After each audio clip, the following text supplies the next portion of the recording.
रहीम। आज का मौजू है उर्दू हरूफ तहज्जी की तज़कीर व तानीस। यानी चूँकि उर्दू के हरूफ तहज्जी इस्म हैं और हर इस्म की एक जिन्स होती है, या वो मुज़क्कर होता है या वो मुअन्नस होता है। तो इसी तरह उर्दू के जितने हरूफ तहज्जी हैं उनकी भी जिन्स का तयन या इल्म ज़रूरी है। अब उलमाए अदब और उलमाए लिसानियात ने एक बड़ा सादा सा फार्मूला, एक कुलिया जो है वो हमें इन हरूफ की जो जिन्स है उसकी पहचान के हवाले से बताया है। अगर वो फार्मूला, वो तरीका हम अज़बर कर लें, ज़ुबानी याद कर लें, तो मैं नहीं समझता कि कोई दुश्वारी होगी हमें इनकी जिन्स के तयन करने में। वो फार्मूला क्या है? वो ये है कि हम जो वो इलामत है उस इलामत का जो नाम है उस पे हमने गौर करना है।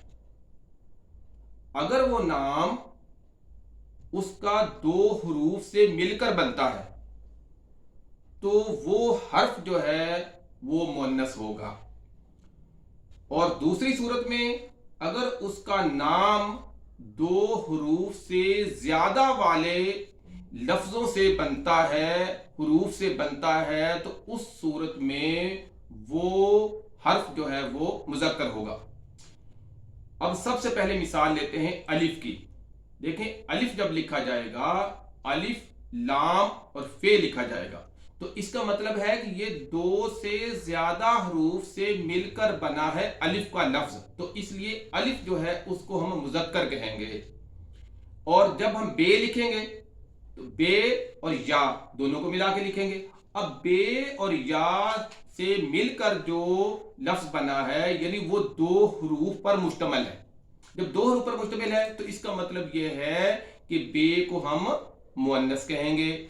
इसी तरह पे, ते, ते, से।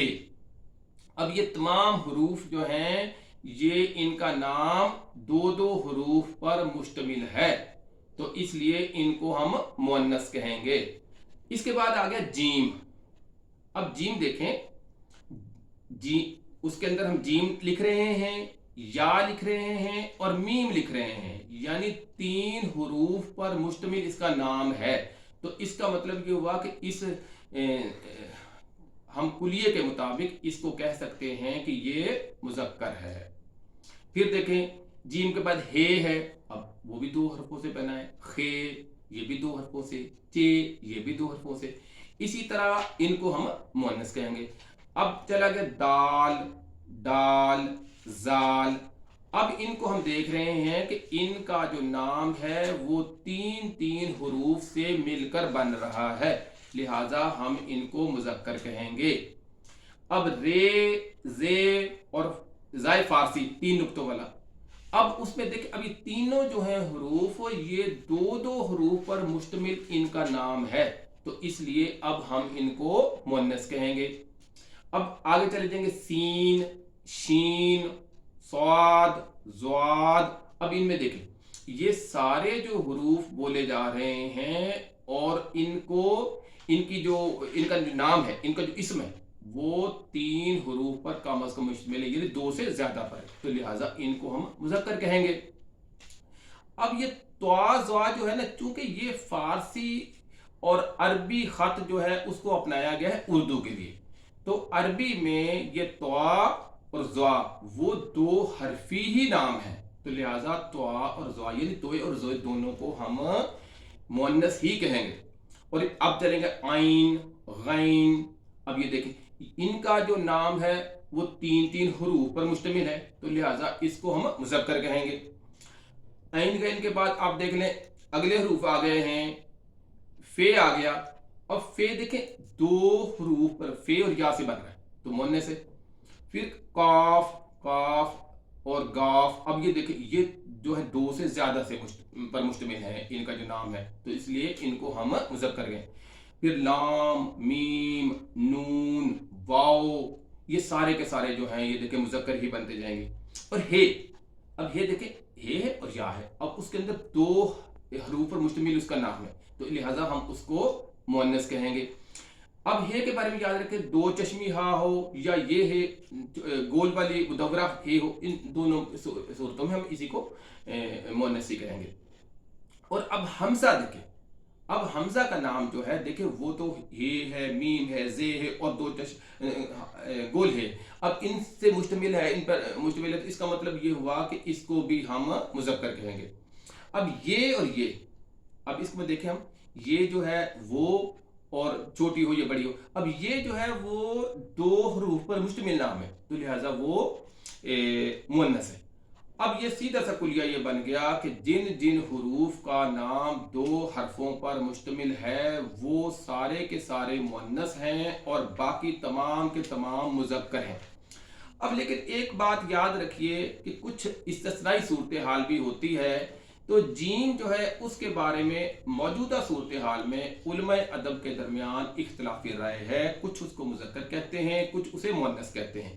جو لوگ اسے مؤنث کہتے ہیں تو ان کی رائے یہ ہے کہ جیم کے ساتھ جو اس کے ہم شکل حروف ہے، جس طرح چے اور ہے اور خے، وہ چونکہ ہیں اس کے ہم شکل لیکن وہ مؤنث ہیں اور یہ مذکر ہے، تو وہ کہتے ہیں کہ اس کو بھی اسی ہم شکلی کی بنیاد پر اسے مؤنث کہا جانا چاہیے. باقی تو دیکھ لیں نا، جتنے بھی حروف ہیں، ٹوئے زوئے لگا لیں، سواد زوا لگا لیں، سین شین لگا لیں، ان کی جو جن سے وہ ایک ہے. تو یہاں پہ جو فرق آ رہا تھا جیم، ہے، خے اور چے میں، تو وہ اس کو علماء ادب نے مٹانے کی خاطر یہ کہا ہے کہ ہم اسے بھی مؤنث ہی کہہ لیں، یعنی جیم کو. تو اب یہ فارمولہ جو ہے یہاں پہ صرف ایک حرف کے لیے ہم استثنائی صورتحال اختیار کر سکتے ہیں اور باقی جو. اچھا، اب ہمیں یہ یاد رکھنا چاہیے کہ ہم جنس کا تعین کیوں کرتے ہیں. اصل میں جب ہم املا نویسی پہ بات کرتے ہیں تو ہم کہتے ہیں کہ سبب کا جو لفظ ہے اس میں دو بے آخر میں لکھی جائیں گی، مدلل میں دو لام لکھے جائیں گے، عدد میں دو دال لکھے جائیں گے. تو اس طرح ہمیں ان کا علم ہونا ضروری ہے.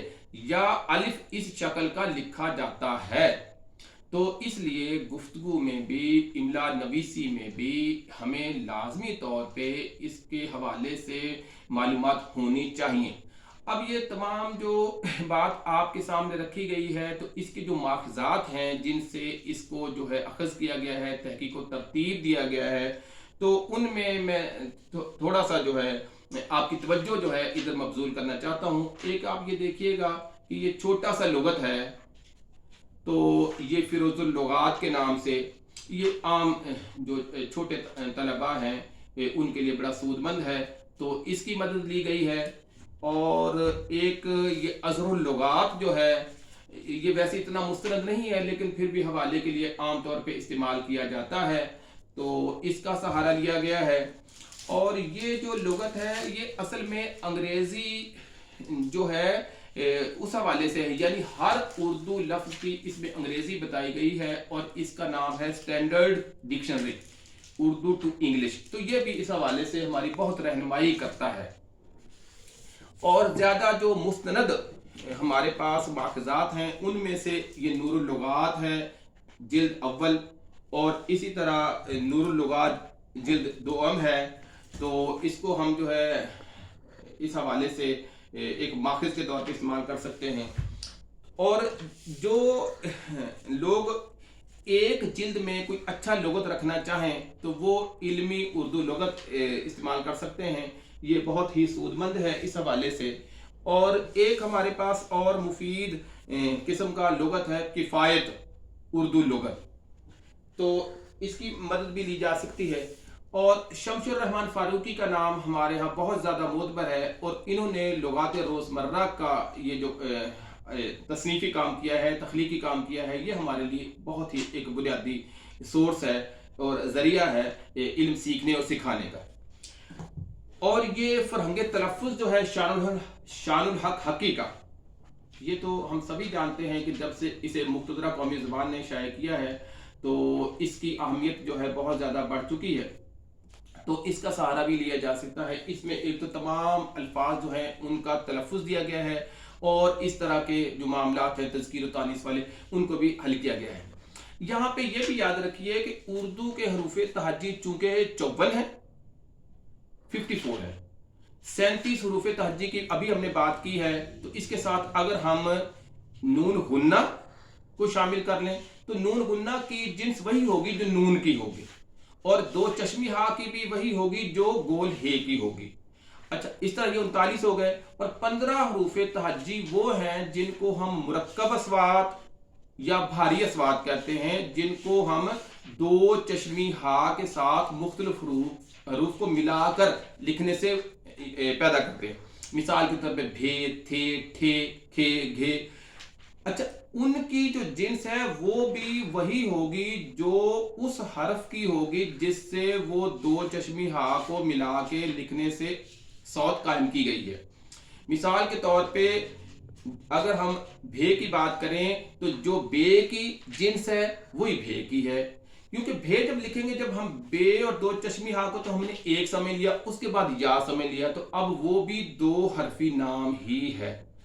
तो इस तरह हम 54 हरूफ तहज्जी जो हैं उनकी जिन्स का तयन कर सकते हैं, और इसका मकसद जो है उर्दू ज़बान व अदब का फ़रोग़ व इर्तिक़ा ही है।